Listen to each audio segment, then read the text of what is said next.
Les Jeux de la francophonie, les tout premiers, auront lieu au Maroc au mois de juillet. Radio-Canada y sera. Et les organisateurs de cette compétition ont invité les journalistes à se rendre au Maroc il y a une semaine. Marie-Josée Turcotte s'y est rendue et est revenue avec le reportage suivant. Eh bien, les Jeux de la francophonie, c'est d'abord une idée politique. Une idée qui est née lors du 2e sommet de la francophonie qui s'est tenu à Québec en septembre 1987. Là-bas, on avait décidé que les premiers Jeux se tiendraient dans un pays du Sud, en l'occurrence le Maroc. Et c'est ici que se tiendront principalement toutes les rencontres, c'est-à-dire à Casablanca, Casa pour les intimes. Mais dès que l'on parle des Jeux de la francophonie, il y a tout un débat qui se déclenche. Est-ce que c'est pas une utopie, dans le fond, de vouloir faire vivre cette francophonie? Parce qu'il ne faut pas se leurrer. Il y a un seul pays à travers le monde où on est vraiment francophone, et c'est en France. Et encore, vous connaissez leur facilité à tout angliciser.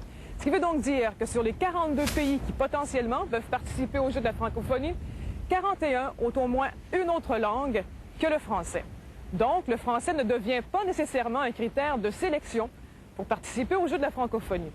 Mais alors, qu'est-ce que l'on veut faire avec tout cela? Qu'est-ce que l'on veut prouver?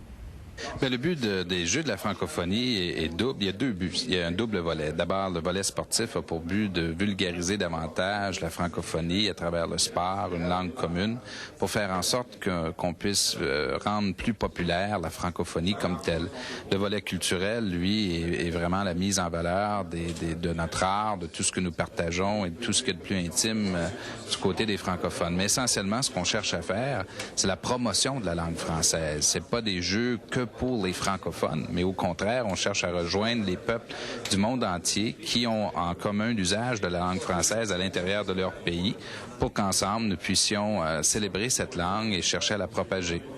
On parle donc de promotion de la langue française. Sans méchanceté, entre guillemets, en fait, ce qu'on veut, c'est coloniser ceux qui ne parlent pas français, les convaincre de tous les bienfaits de la belle langue de Molière. En fait, et là, j'ouvre une parenthèse.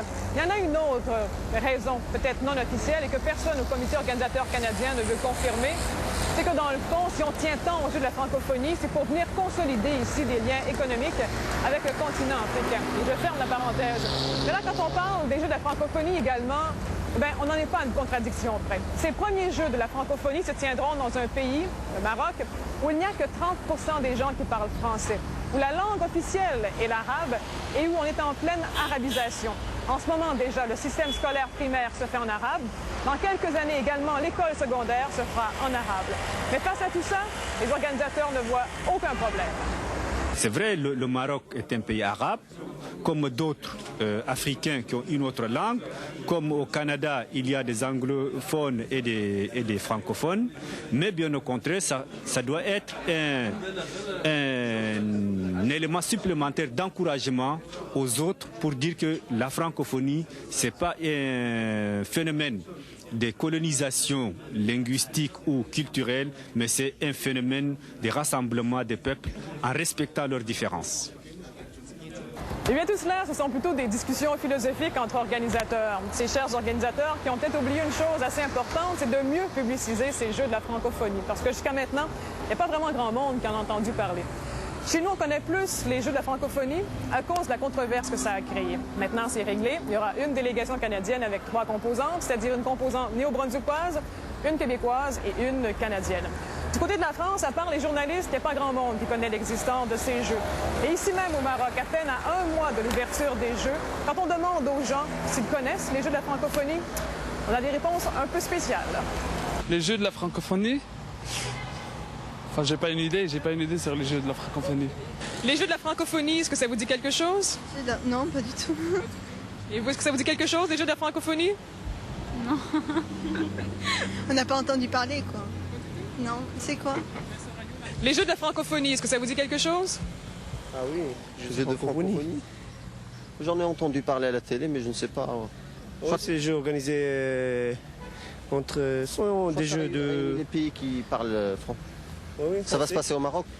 Bah ouais, c'est une compétition des pays qui parlent en français. Et c'est des jeux très intéressants. Est-ce que vous êtes fiers que ça se tienne au Maroc? Bah oui, on est très fiers. Tous les Marocains sont très fiers que ces jeux soient ici. Ben, on souhaite que ces jeux soient très réussis ici au Maroc. Les Jeux de la francophonie, est-ce que ça vous dit quelque chose? Quoi? Les Jeux de la francophonie, ça vous dit quelque chose? Les Jeux de la francophonie, est-ce que ça vous dit quelque chose? Pour nous les Marocains, oui, nous attendons le temps des Jeux parce que, comme vous savez, le peuple marocain est un peuple sportif. Il y a d'autres choses aussi. Les Jeux de la francophonie, est-ce que ça vous dit quelque chose? Enfin, non, pas tellement, non. C'est vrai, il y a des jeux qui vont se passer au Maroc ici. Il paraît que ça va être bien organisé et tout. Ouais.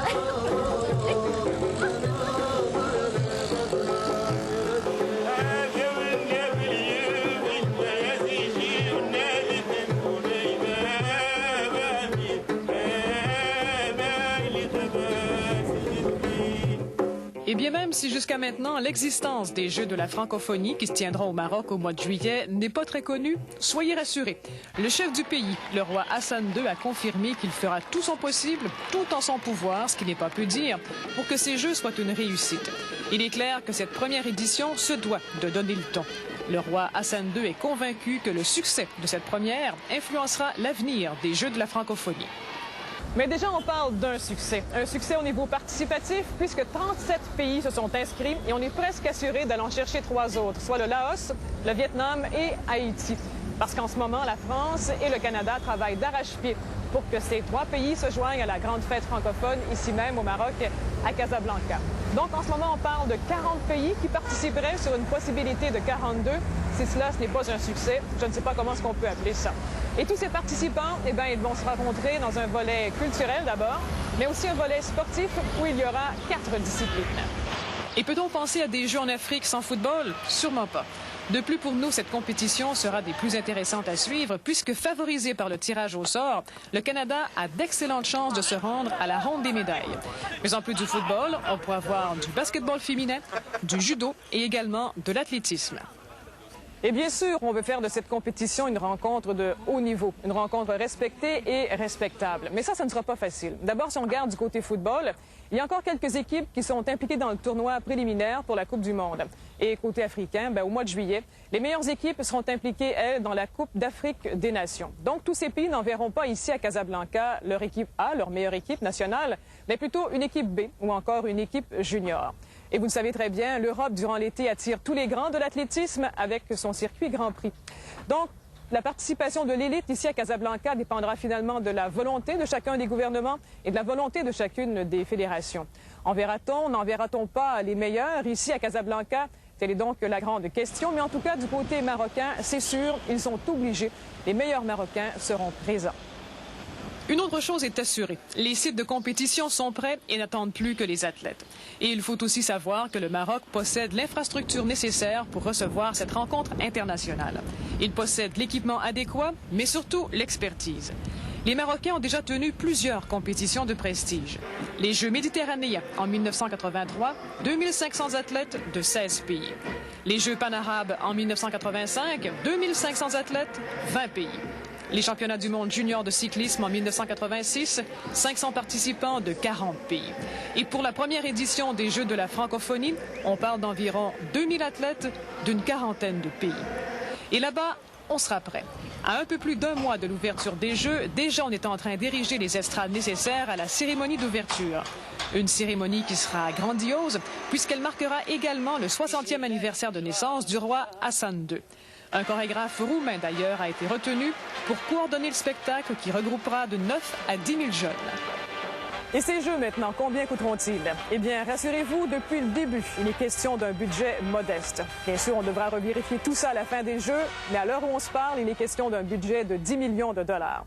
Première source de revenus, chaque pays qui s'inscrit débourse 2 000 dollars. Et ensuite, il y a un frais à payer pour chacun des participants. Si on prend le Canada en exemple, il est question ici d'une somme de 45 000 dollars. Mais là, si on additionne tout cet argent pour chacun des pays, on n'arrive pas du tout à 10 millions. Ce qui veut dire qu'on doit aller chercher de l'argent ailleurs. Cet argent, elle viendra des pays plus riches. Exemple, la France donnera un 3 millions supplémentaire, le Canada 2,3 millions. Donc, dans cette rencontre Nord-Sud, on se rend compte que finalement, c'est le Nord qui paie la facture. Oui, que le Nord paye la note, c'est une question de solidarité. Nous ne sommes pas choqués du tout dès l'instant où nous avons un passé commun et nous voulons le faire. Et que quelquefois, malgré la bonne foi et la bonne volonté du Sud, ils n'ont pas les moyens. Il faut que ceux qui en ont puissent les aider, sinon il n'y a pas de solidarité. Mais de toute façon, ces sous qu'ils viennent du nord ou du sud, les organisateurs dans tout cela n'ont qu'un seul espoir, c'est de réaliser un profit. Et jusqu'à maintenant, de façon réaliste, c'est envisageable. Alors ces sous, si profit il y a, c'est ce qu'on vérifiera après les Jeux, eh bien, ils seront versés dans la caisse des Français, puisque ce sont eux qui organiseront les prochains Jeux de la francophonie, c'est-à-dire la 2e édition en 1993.